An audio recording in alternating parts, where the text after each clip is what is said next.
Hi, Jabari. Just waiting for you to reconnect. I think it says it's waiting.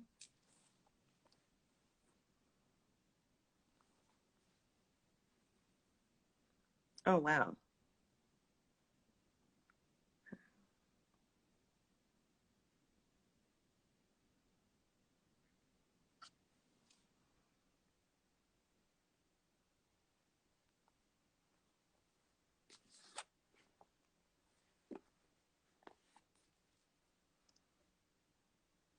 Oh, this is wild. Let's see. Hmm. So I'm requesting you again. It just seems like it's taking a long time. Oh, it looks like it's connecting. Hi, Jabari. How about now? Yeah, Ha I can hear ha. you. Ha ha. Yay. So you took the earbuds out or what No, you happened? know what? I had to enable microphone access in settings. So, Interesting. yeah, it's my first time doing IG Live. Sorry about that. Oh no, this is great. So now you'll be well versed and other folks that ask you, you'll be a pro. I hope so. I hope So so. thank you for taking time out of your busy schedule to join me. And look what I got. Oh, wow. Yeah, Hey. this is my autographed copy from you. Oh, Look. yeah. Back in St. Louis. Yeah. Yes, Yeah, yes. so I still have it and I'm really happy to have it. But now you have two new books that have come out Yes. as of last month. We Yep. we chopped it up recently on the podcast, and we talked about that. But I thought it'd be great to have a face-to-face conversation, almost like a little panel book reading where the author is the speaker and all that. Since we can't really do that now. Absolutely. Absolutely. Yeah. So, Mighty Justice and My Baby Loves Valentine's Day. Yes. Yes. These Can you see? Can you Oh, see? beautiful. So Yes, I that can. so Thank that's you. that's one. And let's see. Can you see this one? Yes, I can. Okay, cool, cool. Excellent. Mighty Justice. Yeah, So tell us about Mighty Justice. I know we talked a little bit about it on the podcast, but we'll be, sure. targeted on it today. Yeah, yeah. It's about this great African American woman named Dovey Johnson Roundtree, who really occupies an important place in history. She was a one of the first women civil rights lawyers. She was one of five women in her class at Howard Law School, where she studied with the most brilliant black minds in the country. Worked on several of those really important cases. She was one of the first black women to be commissioned a captain in the United States Army. She was also one of the first black women to be ordained a pastor in the African Methodist Episcopal Church. So she lived to be about 103, and she, as a result, and because of her brilliance, occupies several unique places in history. And she had published a memoir some years ago with University of Mississippi Press. Hmm. And after she died, the memoir was reacquired by Algonquin Press, and Macmillan obtained the rights to do a middle school version of that memoir. Oh, And they reached out to me to do that adaptation. And so Mighty Justice is an adaptation of a memoir that Debbie Johnson Roundtree wrote with the journalist Katie McCabe. So I came into it, I guess, a little more than a year ago. They were Katie McCabe and the publisher shared the research materials with me, and of course sent me the adult version of the memoir. And I hmm. got to spend some time with it, do some additional research on my own, and work on a book that we hope will be helpful and entertaining and inspiring to middle school, junior high students. Excellent. And can you talk about when you say adaptive for middle school, what are there any specifics you can give about how do you take that from being an adult memoir to, that grade level reading for that age group? Yeah, sure. I mean, you have to, there's a lot of condensation involved. You know, you have to reduce the material. You also have to decide if all of the material that is pertinent to an adult audience will necessarily be relevant to a young adult audience. So you have conversations with with your editor, and you work together. What I did was I made an outline and a timeline, and we talked about what things, you know, should be included and what things should not be, and you know which scenes in the memoir that I might want to find another way to cast, another way to characterize them. And also, we were always looking for ways to include Dubby's original language whenever we could. And of course, she was writing for an adult audience.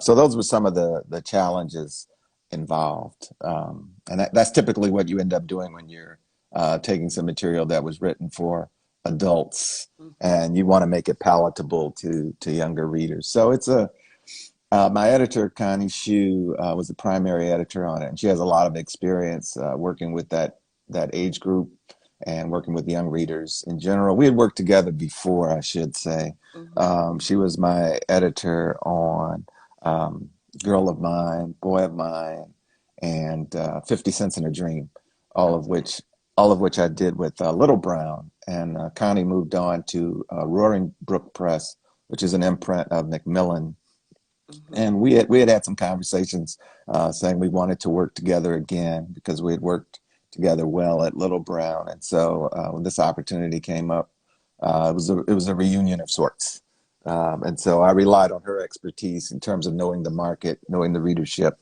and she relied on knowing that I could assemble the prose. Sure. So Oh, that sounds awesome. And yeah. so, I wondered, and I probably asked you this on the previous podcast interview, but was this release, just in time for Black History Month, with that being, coming up in February?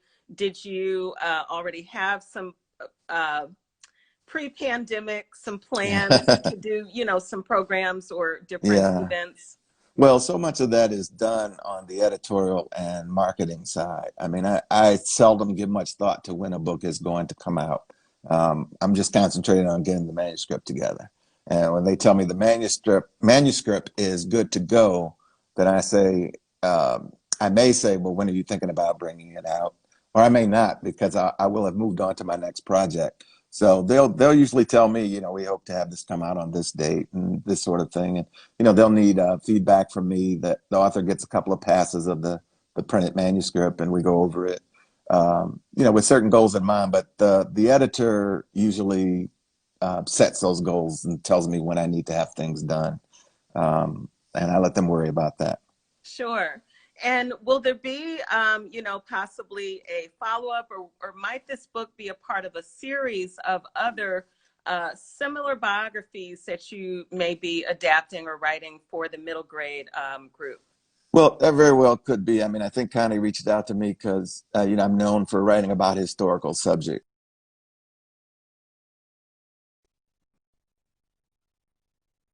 I have like a container or a cauldron of potential subjects and potential personalities that I could bring to the page that I'm thinking about and working on. So, I wouldn't rule that out. I mean, it's probably too early to say, but it's quite likely that I will continue to do books for young readers that have some historical theme or revolve around a historical personality.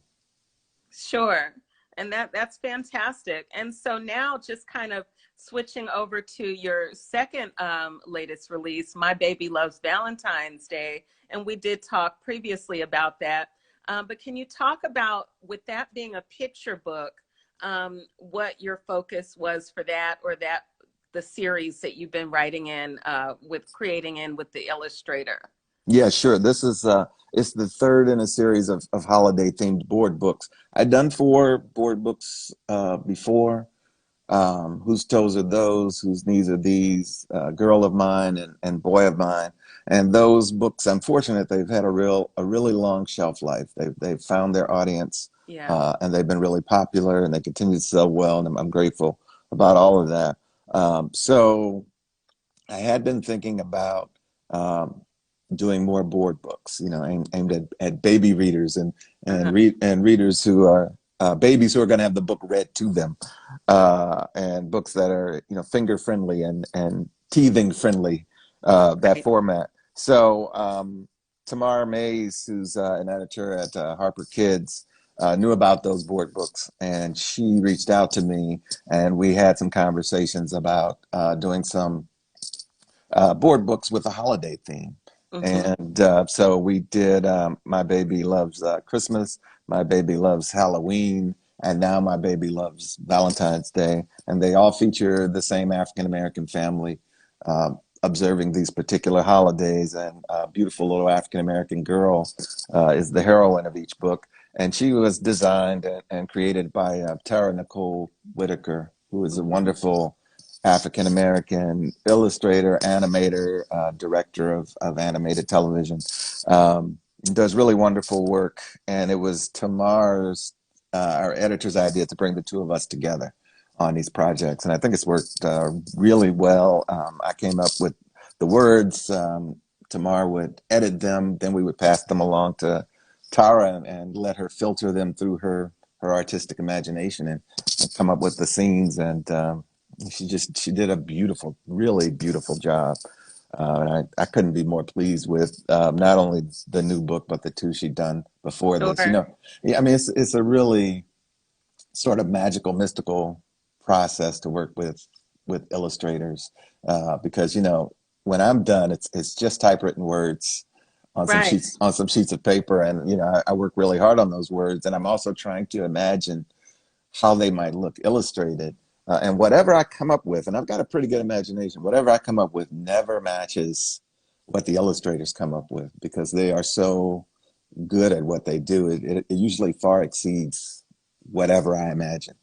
And this was no exception. So I'm just really, I couldn't be happier. That's wonderful. Yeah. And, Jabari, I don't think I asked you this, but in recent years, and when I say recent, I mean, I remember when I was finishing my MFA at the New School in 2011, it wasn't quite being talked about. And maybe 2, 3 years after that, this whole push came for we need greater diversity in children's books. And so the last several years, huge boom on discussing it, more works coming out by diverse authors with diverse characters, certainly a lot of social media buzz and initiatives to promote diverse children's books, books for young readers. Can you talk about what has it been like for you? You were already ahead of that. You've been writing books for children and young readers. You talked about the book on African American history that you wrote for children. And so how do you see yourself as a pioneer, kind of before that, like you've already been writing diverse books for young readers? What are your thoughts about it? Do you feel like things have gotten better in terms of diversity in publishing? Sure. I mean, those are all excellent questions. I before I wrote children's books, I made my living as a book critic for many years, and I was in charge of children's book coverage at the Washington Post for a number of years. So I was exposed to a lot of authors and a number of children's books.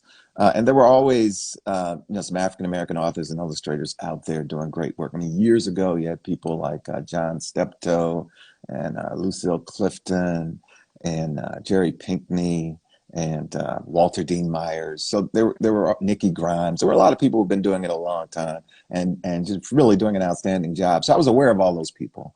And I just wanted to join their company. And in fact, I did write Walter Dean Myers before I'd written any. I wrote him, got his address from somewhere, wrote him a letter, and he was kind enough to write back Wow. and gave me good advice and was encouraging and said, if you're thinking about doing this, you should do it. You should do it. So my early attempts, my first one was published, I think, in 2000. So it's been about 21 years Yeah. since my first book for young readers was published. But um, the books after that one were really I really had some difficulty finding a home for them Mm-hmm. originally. A number of editors passed on them, and I have to say, I think it's really important to say that it was women of color who gave me my start. Wow. Whose toes are those and whose knees are these? There were three women of color at Little Brown: Jennifer Hunt, who's African American, Alvina Ling, who's Asian American, and Connie Shu, who's Asian American. Those three women Mm. responded well to those submissions, and they weren't the first women to see them, Wow. but they were the first women of color Sure. to see them, and they responded really well to them, and paired me with Nguyen Pham, who's a wonderful Vietnamese American illustrator, and we were able to collaborate on those books. But it really wasn't easy, and I think it really speaks to the need for diverse editors from diverse Mm. backgrounds. Like, for example, my book 50 Cents in a Dream, which is about young Booker T. Washington. Hmm. A number of editors passed on that. Connie Shu had grown up in the South, so she knew of Booker T. Washington's Wow. significance. Yeah. She knew his history, she knew his legacy, Right. and so she responded well to that. So you need people. She knew Uh, the value of that. yeah, yeah. So yeah, go ahead. I was just going to say, wow, this is like ping, ping, ping. You Yeah, are actually, we keep saying we need more diverse authors and the publishers just need to, but you've gotten very specific to actually say, well, the perspective of the editors, like who they are, may play a part in what they're selecting or what they have interest in. And that's a discussion that I don't hear very often. yeah. I mean, it's really important. So I mean, who knows? Maybe I would have given up. I don't know if my manuscripts hadn't landed on the desks of those particular women, and Wow. and so I was able to attract. Now I work with editors of all backgrounds, but And they all know you. They know you yeah, now. they know me. They know me now. Before, like, who is this guy? Right. But those women had a different response. They responded to the material. They could envision it as books, and it makes a big difference. And so we definitely need more people like those women. Like I said, I continue to work with Connie Shu, and I'm happy to. There's a certain shorthand that takes place where you don't have to explain particular things. Right. I don't just work with editors of color. I have a number of other editors, and it's really takes time to make those connections, and to connect with the right editors, and that's a laborious part of the process. It's almost Yeah. as laborious as creating the stories. Finding people who will appreciate them and see their possibilities. I'll also say that while we have seen an increase in the number of books featuring characters of color, we haven't seen a commensurate increase in creators of color. So Wow. we're seeing new books about African American children, Asian children, Latinx children, but the authors, for the most part, the majority of them have been white and continue to be white. There seems to be a crew, right? There seems to Yeah, be a central crew, yeah. It's that, I mean, you're one of them, even, you know, there's, I heard in music, people used to say, oh, if you have an Erica Badu, well, they're only going to let one Erica Badu and one right, Jill Scott and right. one of Lenny and one, Yeah. I not to I don't want to get you in trouble. I'm trying Mm. to, be safe, but do you think that that is sort of the same in publishing? Could it be that it's sort of like, we got enough of them? Yeah.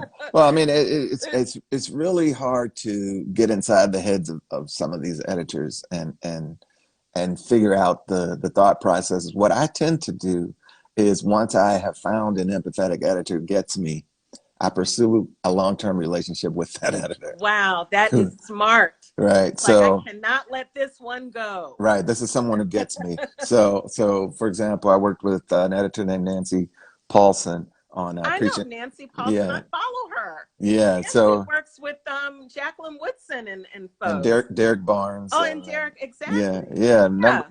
number of good people. So she edited "Preaching to the Chickens," story of Right. young John Lewis. So we are working together on a couple more books, Okay. because that went well, and that's a better use of my energy to try To to work go with. directly Yeah, to rather to than then try to introduce myself to new people. Now, Reintroduce. Yeah. right now, to be fair, like when editors become aware of you, they will reach out to you. So I work with Tamara Mays at HarperCollins, and she reached out to me, and we have a good relationship. So we've now done 3 books together. Um, the same was true of Child's Introduction to African American History. You know, the editor of the Child's Introduction series reached out to me, and that's how I ended up doing that book. So that, And yeah, Jabari, just to clarify, when you say reached out to you, does that mean they already know you have a finished work, or they know that you're someone who can carry out the right. vision that they may have from a, is that more what? That's more Okay. like it. It's more like they have a property, like Connie Shu had the rights to the Dovey Roundtree story already. So Okay. she just comes to me and says, I've acquired this. How about working together on it? Okay.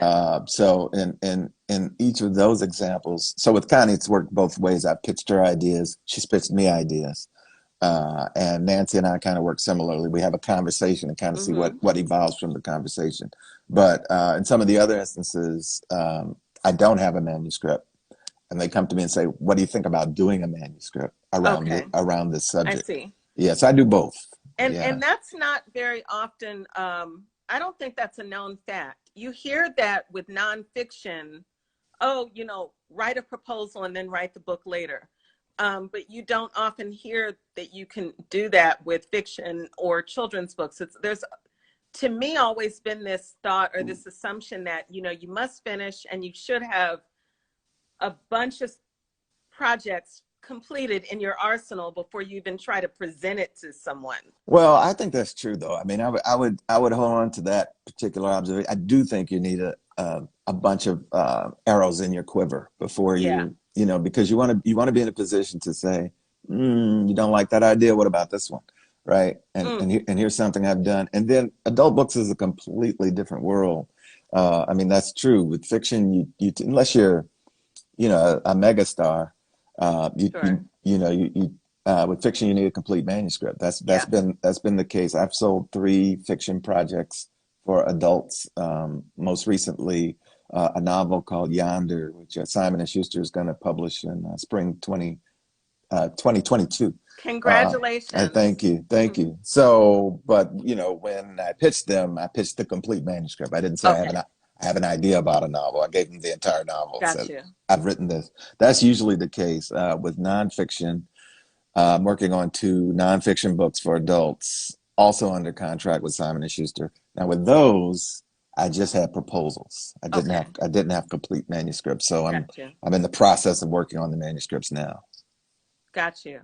How do you prioritize, Jabari, what you work on? Is it your creative instinct that kind of gets you up to say, okay, today I'm going to focus on this one. Today, is it deadline driven? Is it in your own personal interests? What sets your priorities? Well, I'm usually working on maybe about 8 different things at once. And the ones that have the priority are the ones that have contracts. Absolutely. There it goes. Absolutely. Those get done first. So I either do it 2 ways. I'll say I'm going to focus on the stuff that doesn't have contracts in the morning, and then I'm going to switch, or I do vice versa, but Yeah, I usually try to divide my time and say, okay, now it's time to do the work that people have paid me for and are waiting for. Right. So indeed. yeah, so I will do that. But I try to work every day. And I try to work, I got this idea from Gwendolyn Brooks years ago, and she talked about working in modalities. So say you have an idea for a poem, start 5 or 6 poems around that idea, right? Wow. So that you don't feel that you have to compress all your ideas about the subject into a single poem and Hmm. make one poem do too much work. So you just kind of work on all these different poems, and maybe one, maybe two, we'll get to the stage where you think, this is something I can submit. So I don't quite work like that, but I do try to work on multiple projects so that I'm not like really tense about any of them. So Sure. so it's like I'm working on a novel now for adults. If I feel like it's not going anywhere today, then I'll switch to poetry, right, Okay. or a play, or and anything else, just so that I can keep the creative juices flowing and do it with a a minimum of tension. Mm, I kind of want to. Oh, I always tell my students, it's work, but this is joyful work, yes, right? And so I always want to be happy doing it, and exactly. I'll find any way to keep it fun, right? I love that. And that's great advice. And I think with that, is it true that when you have that mindset, you never get stuck? In other words, you're not going to deal with quote unquote writer's block because you're moving from one thing. If this is not quite getting it in that moment, you're going to switch focus to something else. Yeah, the other thing that really helps with that, I think, is outlining. I'm devoted to the practice of outlining. So Wow. I outline all my projects, and I try to um, fairly early in the process have a pretty good idea of how it's going to end, and so that becomes part of the outline. And then so I'm sort of writing to the ending, and also I can write out of sequence. So if I'm working on a particular thing that's just not going anywhere today, I can look at that outline, see something that's going to come up later, and see if I can write about that today, if I can address that. So I'll often do that. And then the revision process, I'm making connections between all those things because it still has to make sense, right? Yes, Yeah, exactly. yeah. And so, two questions for you. Do you have an assistant At that, in yeah, teaching, I'm a professor at Emerson College. I have yeah, assistants there, but for the projects, my book projects, not usually, okay, not usual. Sometimes I'm working on a collection of essays called American Struggle, and I did use a couple of my assistants to help transcribe my notes okay, for the project, but that's about it. that, yeah, I do use them in my classroom work, but usually I'm writing at home and it's just me, and I do the work. right. And so, are you someone that likes, okay, and my second question was, first I was asking, do you have an, oh, I know what. Do you advise writers before they're going to send off to an editor or an agent? Do you advise them to employ a professional editor to really kind of go over the manuscript, like after they've done it so many hundreds of times?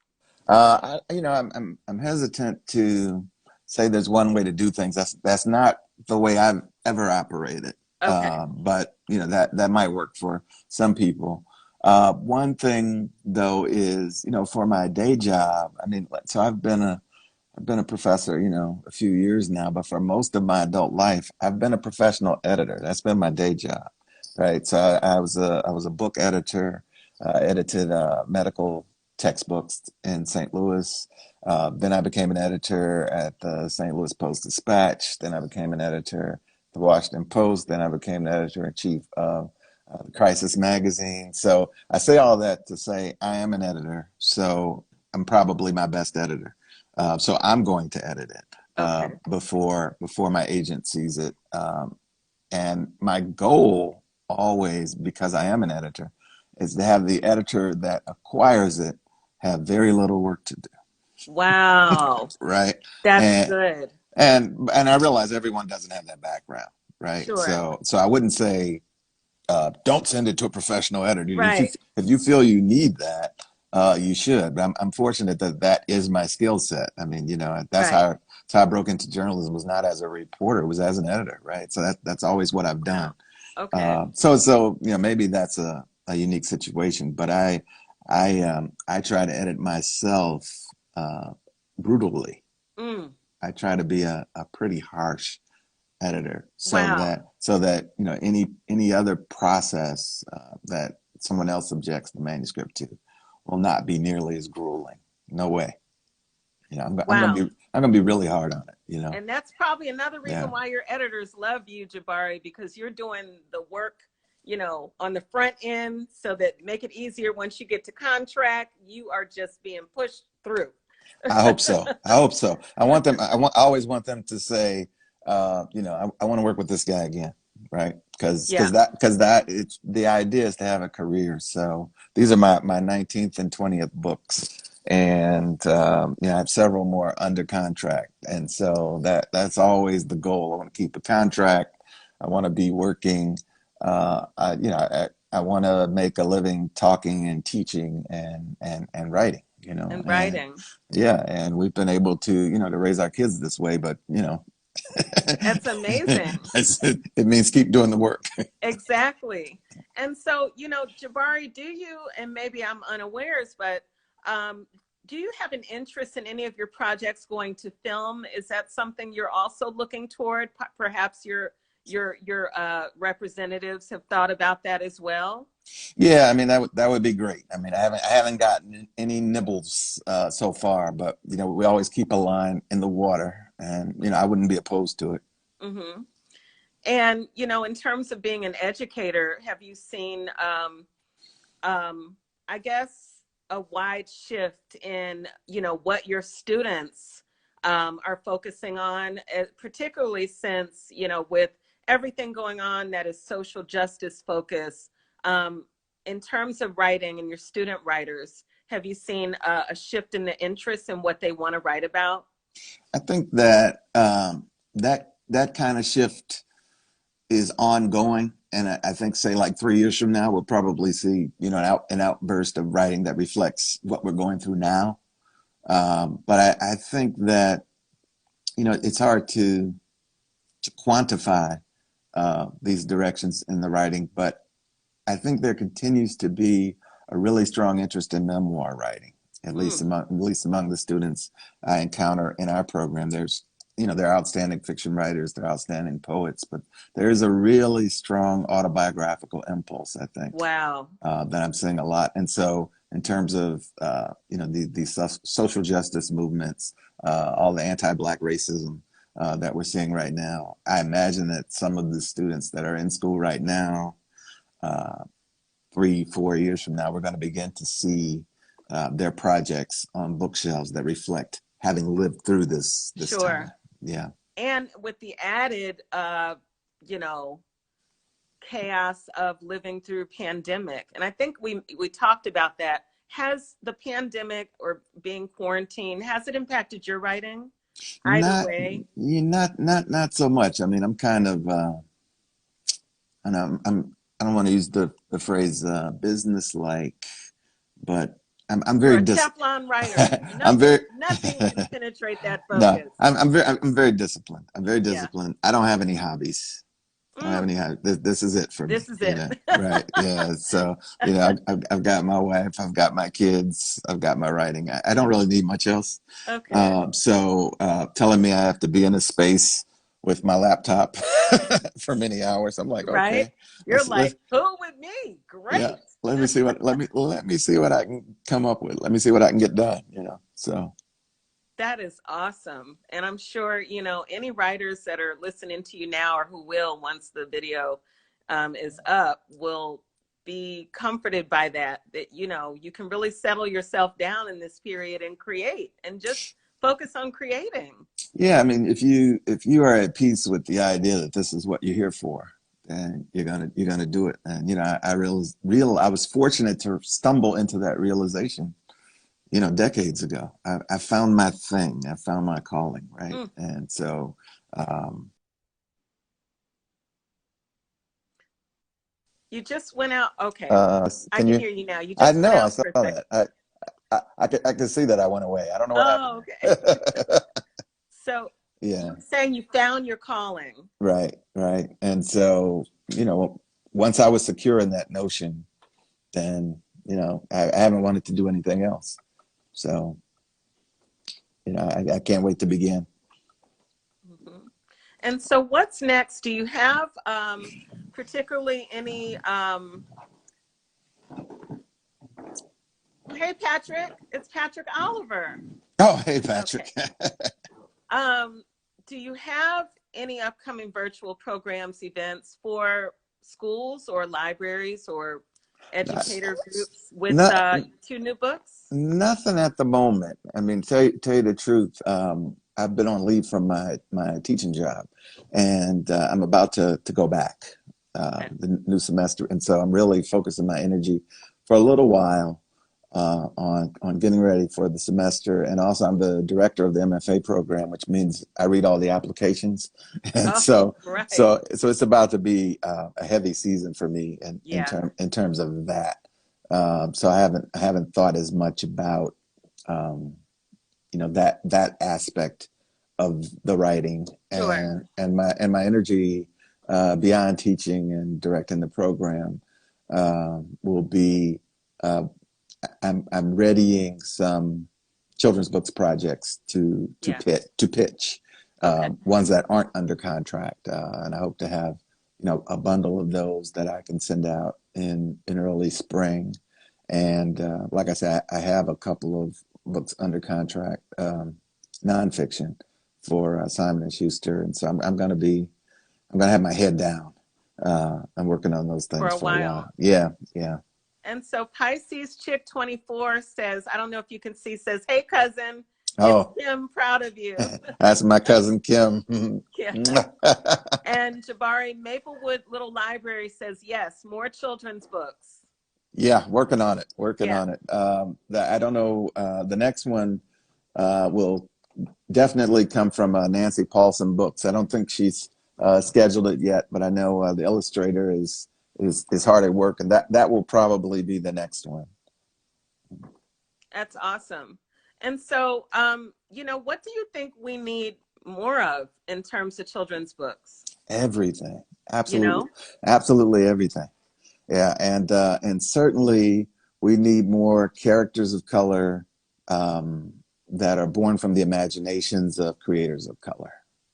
I think there's a lot of room on this shelf Yeah, for that material, and I say that as as a parent and a grandparent, and just a reader. Even if I didn't have any young readers in my life, I think I would sure. probably still spend a lot of time with that literature, because some of the best writing and some of the most amazing artwork is to be found in books for young readers, and more opportunities for illustrators of color and authors of color and editors of color. And let's see if this moment brings about actual genuine change in the publishing industry, So which true. There yes, was an editor, her name escapes me, some months ago, who tweeted out, you probably saw this, who tweeted out, I'm an editor at one of the publishing companies, and I'm going to open my inbox to Black writers. She wanted specifically Black writers, children's writers, to pitch her. And, she gave her information, and there was a flood, yeah, on Twitter. And she said, DM me first and tell me who you are, and then send me. I did pitch her. I think she ended up choosing someone, uh, a writer. She announced that she was going into contract with a writer, okay, but she did respond to my email and said, "Hey, just keep, I've been swamped, but keep getting at me, you yeah, know." yeah. Um, Yeah, I remember when she issued that call, yeah, and we need to see more people taking that initiative and doing that kind of thing. But we also need more people on the inside who look like us, frankly, and yeah, so that can't be overstated. The need for true. that kind of change. There was, I want to say a year or so ago, Jabari, an article that talked about why aren't there more children's books of characters of color who are just like, who love nature, who love the outdoors? Like, can we get different subject matter? And Yeah, and they were like, Black kids like nature too. What's the yeah. deal? I've seen some very good lists, some very good lists that I've shared on social media, and they say things like, "Here are some great books for Black children that aren't about boycotts or basketball," right? And there, or bus, what is it? Uh, Bus rides, bus yeah, stops. yep, Right, yeah. exactly. So, but my own personal story there is, when I started out to want to write children's books, it was actually not to write historical material. I Oh, wanted, wow. And that's surprising because you do so much of that. yeah, I wanted to write Dr. Seuss type books Okay. featuring Black characters. I've had no success with them. It's like people want me to write about historical figures, but there should be room for people to write those kind of books as well, Right. For parents who aren't looking for another book about the civil rights movement, right? I mean, I think we need both. It's not an either or, it's a both and situation. We need I those I books, but haven't I yeah, have an idea, Jabari, and it's yeah. based in St. Louis. I don't know if Ah, I should give it to you or not. you should It's not. she'll probably get a contract on it There you next go. week. I'm gonna get it on the shelf. So you keep that to yourself. uh, and they say sometimes they say, boy, if you don't move on something, somewhere it gets in the ethers, That's someone else true. will. I believe that.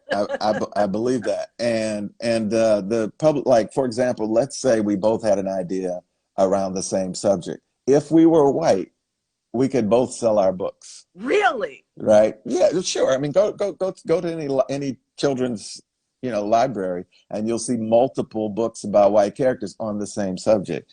But with black readers, it's less likely. Like there are a lot of Martin Luther King books, for Right. example.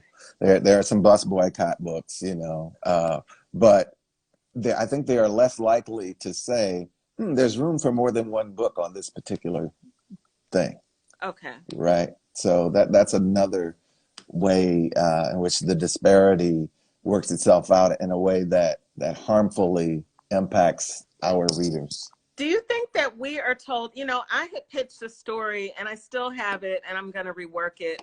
I pitched a children's story several years ago and I felt like I was making headway, and I got an agent who really liked it at a known agency in New York was like, can you turn this into middle grade? And I'm like, oh my God. And it happened to me a number of times. Like, Yeah. can this be a novel? Can this be it? And I'm like, and at the time, I don't think I was so well versed in, how would I turn this into middle grade?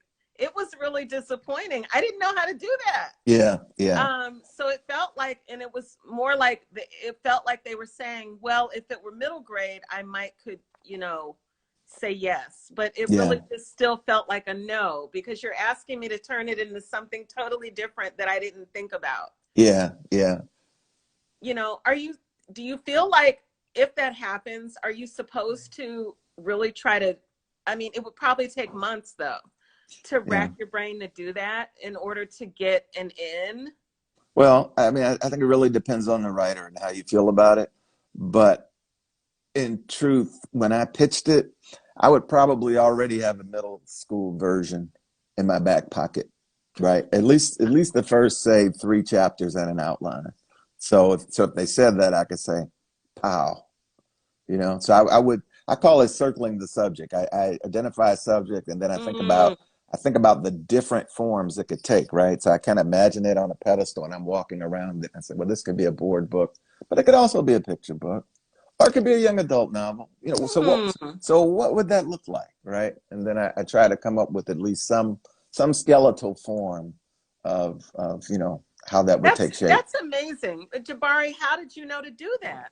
What told you to do that? I think it's just my exposure to the industry. Okay. Having been exposed to so many children's books, and like I said, I used to be responsible for children's book coverage, so I got all the books when I was at the Washington Post. I mean, I got like 100 books a day, children and adult books combined, probably every day.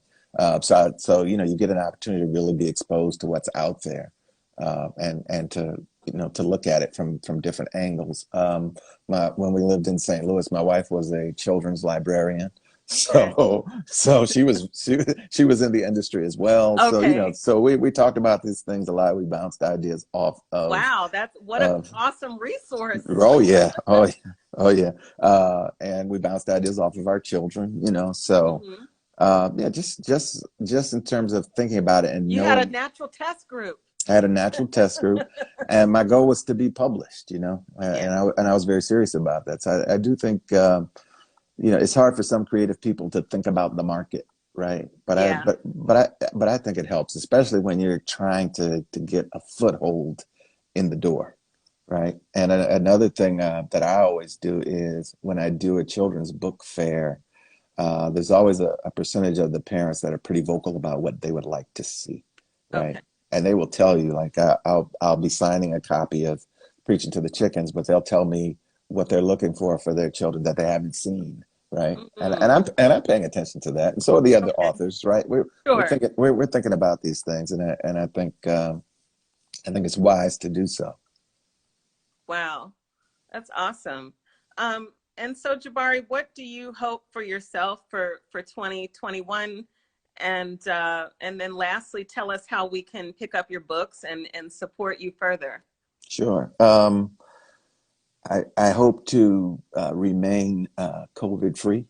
I hope for my There we fam go. I hope for my family to remain COVID free, and that we can continue to endure this weird period of, part quarantine, part lockdown, social distancing, all of that. That we can continue to appreciate each other's company and love and safety and good health. That's primary. And I hope to continue to be productive, to finish some more projects, and to start some more. Can just continue to read and write, which are my um, two favorite things. Readers can find out what's going on with me a number of ways. I'm on Instagram, Jabari Asim. I'm on Facebook, Jabari Asim Writer. I have a website at jabariasim.org. Those are ways to kind of see what I'm doing and keep up with me. And books, bookshop.org is the best link. You can buy my books through the independent bookstore of your choice by going to bookshop.org. You don't have to go to Amazon, and you can support the booksellers in your neighborhood. And I think that's really important. So go to bookshop.org, and I want to say thank you for supporting Black authors and illustrators, and please continue to do so. We really depend upon your support. And a special shout out to Black homeschoolers who have been very vocal and informed supporters of my work. And I will continue to try to do more work for that audience as well. That's awesome. And also, Jabari, on your official author website is jabariasim.org, right? Yes. Okay. And so Yeah. people, is that generally the first place that you post, you have like an upcoming release? Yeah, it'll be on there under new releases. There's information about all of my books there, but I will also post it as soon as I have it on Facebook and on Instagram as well. Awesome. Well, Jabari, it's been an absolute pleasure to speak with you. I really enjoyed talking with you on the podcast previously, so I thought this would be a really nice treat for your Yeah. followers and fans to have this convo with you in person. And I really wish you the best, all the best of success, continuance of churning those hits out, those books this year and beyond. I will do my Um, best. Thank you for having me on your program. I really appreciate it. I was oh, enjoying you're talking welcome. to you. Thank you for Yeah. joining me, and Happy New Year. Continued blessings for you and your family. Same to you. Thanks so much. Take Okay, care. have a good one. Bye bye. Bye.